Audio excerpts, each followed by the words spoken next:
Segretario, un interessante convegno oggi della CGIL, cambiare il presente per progettare il futuro, un'intensa giornata di lavoro, con quali obiettivi e con quali scopi realmente vi prefissate? Da qui parte una campagna della CGIL in tutto il nostro paese di rilancio delle nostre idee e delle nostre proposte. Cambiare un presente fatto di guerre, fatto di precarietà, fatto di tanti lavoratori che pur lavorando sono sotto la soglia della povertà. Le nostre proposte per stabilizzare i posti di lavoro, per dare stipendi adeguati al tenore di vita, basta con la barzelletta dell'inflazione misurata sull'ippica, cioè quel meccanismo che non prevede gli aumenti dell'energia elettrica e quindi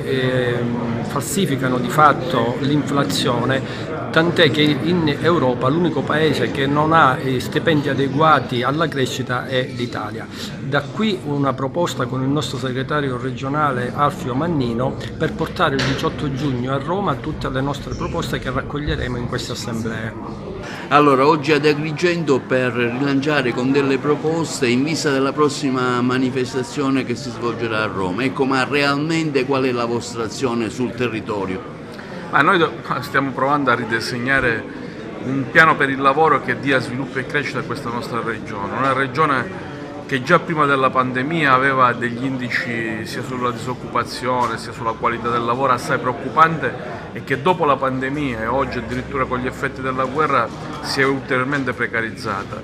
Abbiamo il più basso tasso di occupazione femminile, il più alto tasso di disoccupazione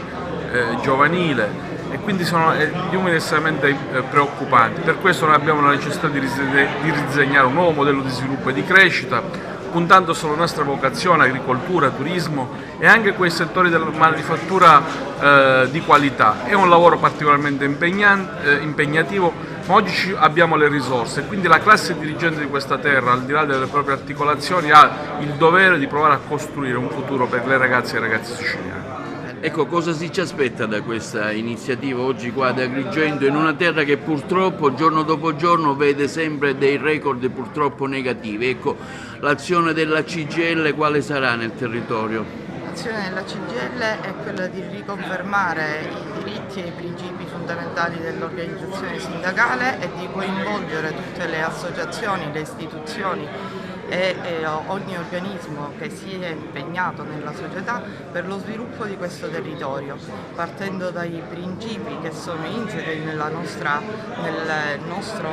sentimento e per spingere il nostro territorio fuori da questa crisi che è determinata ieri dalla pandemia, oggi da un nuovo stato di guerriglia. Don Mario, come valuta questa iniziativa? Ottimamente, come tutte le iniziative fatte dalla CGIL, siamo qui per dare un contributo almeno di presenza. Ecco Prefetto, quanto è importante parlare su queste tematiche, il maggiore sindacato della CGIL oggi ad Agrigento per tracciare un po' il resoconto e prepararsi alla manifestazione nazionale proprio su temi di cui la nostra provincia purtroppo è al primo posto. Mi sembra la corretta impostazione, che è quella di un sindacato ad ampio spettro, che non si occupa soltanto di difendere i lavoratori nelle singole vertenze, dove in realtà tutto il sindacato svolge un ruolo importantissimo, ma guarda anche oltre. È un territorio che certamente ha bisogno l'abbiamo detto tante volte, ha bisogno di sinergie, ha bisogno di condivisione, ha bisogno anche di confronto, è un confronto a volte anche difficile, però non si può non tenere conto di quelle che sono le esigenze, soprattutto delle classi più deboli, che poi sono quelle che il sindacato difende.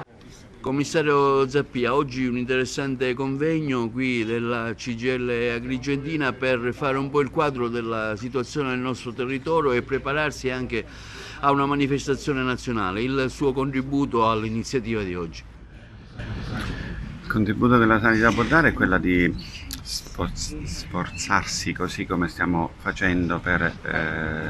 rimpinguare il personale siamo in una fase, siamo nel mese di giugno, quindi fine mese si concludono il periodo di maturazione dei tempi per poter essere stabilizzati. In un'unica parola vorrei dirvi che tutta la sanità siciliana e quindi anche la sanità agrigentina si sta attrezzando per poter aumentare il proprio organico, per dare quei servizi. Ovviamente tutto questo comprende anche l'aumento del potenziamento del territorio, che è quello che voi associate, tutti noi associamo al PNRR,